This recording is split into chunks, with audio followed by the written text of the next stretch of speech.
Ben, thanks so much for joining us this morning. My pleasure. My pleasure. So let's jump right into it. Sam, you deal a lot with luxury real estate.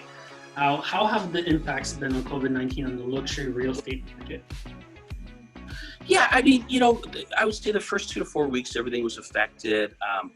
Right now people are a little bit guarded, just trying to decide, if they want to make a big purchase and if they think prices will drop. But having said that, I'm hopefully going to have an offer on a property today in Mississauga that's in the $6 to $7 million range for one of my buyers. So, they're still out there. I mean, they're cautious because they know that there might be a bit of an adjustment. But, if they're ready to buy, like we said, you can't pick tops or bottoms.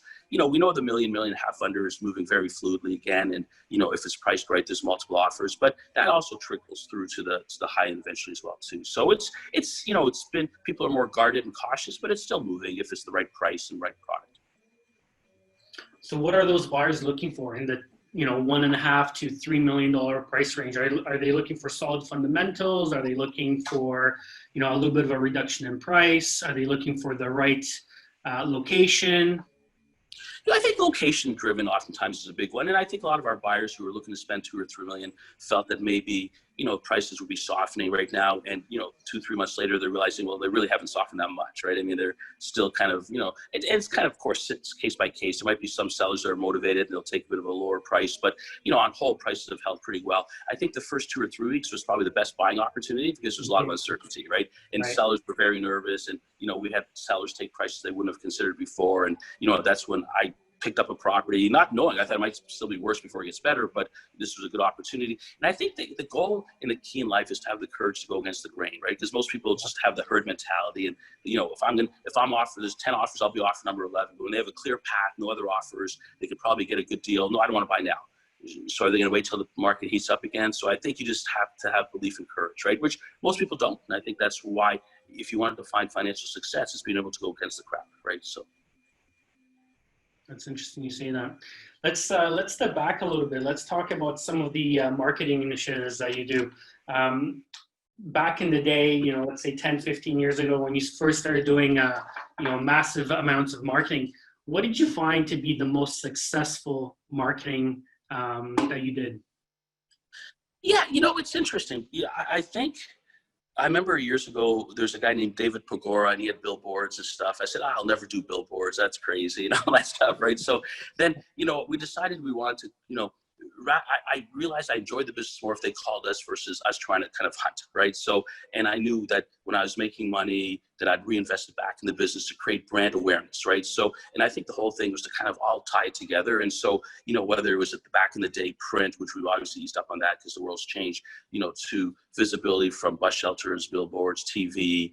So it was all of the above. And I think, it was kind of a synergistic effect that kind of created good results. It wasn't just one piece. And I think at the end, we'd have monthly or quarterly or annually marketing meetings and look at what, was performing well, what wasn't, what we want to maybe double down on or scale back at. So you always have to hold each dollar accountable because a lot of times, if your revenues are high, you have a tendency to not look at the expense side, which is important as well, too, to make sure that, hey, if this is working really well, we're getting a great ROI, let's double down here. If this isn't working so well, maybe we should back off of that, right? So I think it's constantly looking at your business model and not just having blinders on, because if you're evaluating everything every 3 years, it's too long, right? I think twice a year minimum, maybe quarterly, just to look at the whole, dynamics and just understand what is working, is not working. Everything's changing lightning fast. So to me, it's having a good team that understands that change and builds a framework around that as well.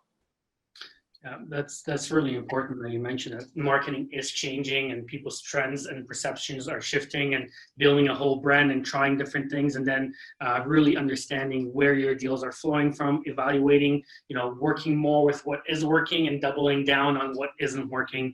And like you said, there is a fast pace to things like TikTok and Instagram. What's working for you now? We're getting involved for sure. Social media is playing a role for sure. We've got somebody, who's handling that account for us, or what internally. That's important. Print has certainly changed, so that world is different. So, we still have some level of print, but the percentage versus where we used to be might be, 30% of what we used to do in print. We're still visibility, but not nearly what it used to be. I think today things like, that are visible to the public, like, CP24 and bus shelters, just gives you brand recognition. We still do a lot of just listed, just solds. Right now, obviously, it's last couple of months we've eased up on that as well. So it's the whole kind of, and obviously the key part which a lot of people forget is if you've got clients you've done a good job with, make sure you don't, keep them in mind and always keep in touch with past clients, because that's a really good referral source. It's a warm lead, and people forget about that. They just are hunting for the next deal. And if you've got already really good people in place and clients that are supporters and believers of you, work that the best you can. I think that's really important too. Absolutely. So your sphere of influence, basically, your CRM. Yeah, so I'll give an example. So we took on a project. We just started getting to pre-construction. It was a 90-unit development in Lakeview. We sold 2/3 of it without even going outside, just internally with our database within a couple of months, right? So we didn't even, realtors, we cooperated for sure, but we ended up selling, actually, except one, all of them ourselves, right? So which tells you, we've got a good, and I think, cultivating that database is really important as well, because a lot of people don't do a good enough job with that. And, we're constantly keeping our team members, holding them accountable to make sure every lead they have is inputted and they have a follow-up system, because a lot of times most realtors are looking for the hot lead, and there's some that are lukewarm or cold, but eventually if you kind of stay the course, they'll warm up a little bit. And it's your job to do that. If not, somebody else will get that transaction 3-6 months down the road. So I think it's really important to have that system in place. Yeah. Sam, are you using a specific system, a commercial CRM, or do you have an internal system? We're using Followupboss. So Followupboss and top producer both. Yeah.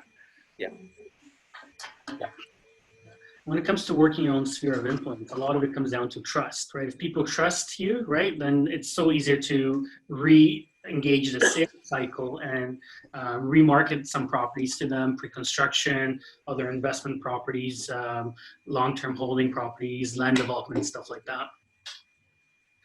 Listen, I think trust is everything, right? And, if you build a good following, then you're going to have a great business, right? And one of the things we're probably most proud about, Dave, was that, I was with RE/MAX before we started McDadi Real Estate, and we've been, I think, McDadi Real Estate 8 years or so now. But, and I was looking back when I was with RE/MAX, I found some old papers I was rummaging through, and I think in 2003, we were 1 or 2 in Canada in the RE/MAX, fraternity, and a lot of really good realtors. Fast track 16 years. Nobody's there anymore. So they've all either burnt out or they haven't built their business properly. So they've faded, right? So I think longevity is something we're really proud about, because, we've stayed the course, we've stayed at the top of, our game. And that's not always easy to do like a couple decades later, right? So, because a lot of things can go wrong, be it, personal or right? So, and I think to me, the quality of a good real estate agent is not being a shooting star and having one good year. It's having a really good career. And that's predicated by doing the right things with all your clients and, making sure you're servicing them properly, have their best interest at heart. Because if you do all that, you're going to have success, right? So, Sam, I'm fascinated that you mentioned that, because that's totally up David and my, scope of what we do, is because we're both business people with business backgrounds. And this is what we instill in our agents, is build a business. This is constantly what I keep saying, is build a business, right? And like you said, CRM and, referral bases and working from within rather than without. And it comes from everything. Your understanding, your love, your passion, your endurance, it works out into. So, and that's what will make us survive, through time and time again.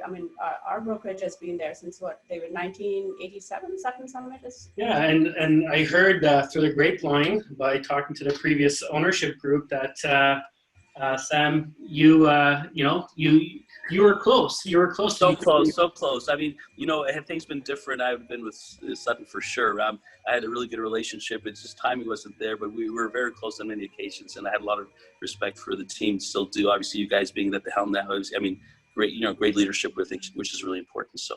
Yeah, no, I appreciate that. That's awesome. We have a couple of questions, David. Do you want to throw them out? Sure. To Sam? So one of our agents is asking what your predictions are for the real estate market for next year. It's a great question. It's a bit of an unknown. Listen, I've got a good friend of mine who runs Olive Bell.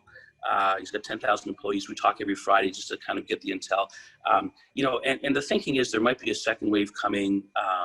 And now it used to be they're talking about October, November, now maybe September. So there's a lot of unknowns to kind of try and project what's going to happen. I think our real estate market will always do well. I think that, given the fact that we've got some job losses, quite a few actually, and we're not sure how the government's going to try and raise the money they've kind of funded. There's going to be some uncertainty. So, I mean, if there is a modest price drop off in the fall, I wouldn't be surprised. But I think traction activity will be there. But I also think you'll see some people who have to sell because maybe they're waiting for the right time to sell, but maybe they can't hold their house anymore because one of the spouses lost their job. So we'll always have transactions. I mean, it just might be a different type of transaction because of what ensues. We haven't seen that yet. I mean, it's still been business as usual, but I don't think you can discount the fact in 3 to 6 months, we might see some repercussions of what we're going through today. Sam, what do you think about the fact that I think taxes are gonna be raised, and the fact that we've been just, the bill has been passed that we can be incorporated and we can work as, so I think that helps our individual business at least, and people should keep that in mind, that bad news might be coming around, but it's going to help us with our business taxes. Yeah, listen, I think there's all good agents, good business people always navigate through adversity, right? So, and I think that's what separates the men from the boys. So, during difficult periods, which we'll probably see some level of that, trying to be creative, finding solutions, problem solving, because there's always business opportunities in real estate. So it's never going to dissipate. It just might be a different type of business in the future. But yeah, I think, listen, being incorporated is a big deal. If you're making a certain number, set income, I think, going to a lower tax bracket. In fact, one of the reasons I left RE/MAX back in the day was we couldn't incorporate, and I just felt I was needing to do that from a taxation perspective. So I think now that being available or coming to fruition will be advantageous for the people who are making, X dollars plus, right? So I think it's going to be definitely plus. And that's long overdue. All the other provinces had it anyway, right? So. Yeah. Somebody put down this, that have you had a coach, or do you have a coach in real estate and a life coach? Yeah, that's a good question. It's funny. So I have coaches for, like we talked about, all of them in my morning. Seems like you have a few coaches, but you seem to be the head coach in all this. Yeah. So in real estate, it's funny, right? Because I had a coach once years ago, but I just thought they were giving me a lot of raw, and I didn't need that. I was a self-starter, so I probably need something different. So I just couldn't connect with that coach. Great person, just wasn't for me. So, I mean, listen, I think in the years, people like Gary Keller, Dave Lineker, people who run big organizations, I'd say I look up to those folks, but I don't really have a coach per se in real estate, which is interesting because all the other, areas of my life I do, right? But yeah. Mm-hmm. Yeah, it's cool, because I think having a coach in real estate would take away from that creativity and that what you enjoy, right? You enjoy being a leader and you enjoy doing things your way. It's nice to learn, and it's nice to be open to knowledge and information from so many different aspects and get motivated from there. But it's harder to work with one certain, streamlined for a personality like yourself. Yeah, and listen, if I found the right fit, I could learn something from them, I could actually gain something, I'd be open to that, right? But I just felt, for me, it hasn't been a requirement. I don't think it's held me back, right? So, yeah. There was a question about rental market. What about the rental market? I see prices going down and more inventory. Yeah, well, listen, supply and demand for sure. And before, inventory is very tight. So the rental market, you put a place on the market, you had your pick of the litter, which tenant you wanted. Now, obviously, with supply going up a little bit, it's probably more of an equalized market. But I still think the rental market's fine. I just think it may not rent as quickly. And, I think it's obviously the age-old thing. Make sure you do proper due diligence now, because, you may not have 4 or 5 offers. So the ones you get, if you don't like them, obviously you got to be careful because you're representing your sellers. But yeah, it's definitely, the supply's opened up for sure, right? So there are many questions. Yeah, questions are coming in. This is great. No problem. We're here for the questions. So our agent Ash Alice says, Sam would love to hear how you scale and some of the things you have done to scale as a very busy person. How do you balance personal and business life? Do you have multiple assistants to help you out? Yeah, listen, I think that's a great question. So one of the things I probably did a little too late is I hired, I should have hired assistants long before I did, right? So at one point I was doing every single aspect of the business, and I could feel, potential burnout. So now I've probably gone the other way, where I've got, I think, 4 or 5 personal assistants and stuff. So, I get them to do most of the tasks that I, feel they can handle. And then the money-making task where I need to be involved, that's where I step in. And I think that's allowed me to stay fresh, because if I had to do every single task that I did years ago, I'd have burned out for sure, right? So I think you know, for me to have longevity, I want anything I didn't like to do, I took it off my plate, right? So I want to have things that I was passionate about doing, because not saying like 90% of the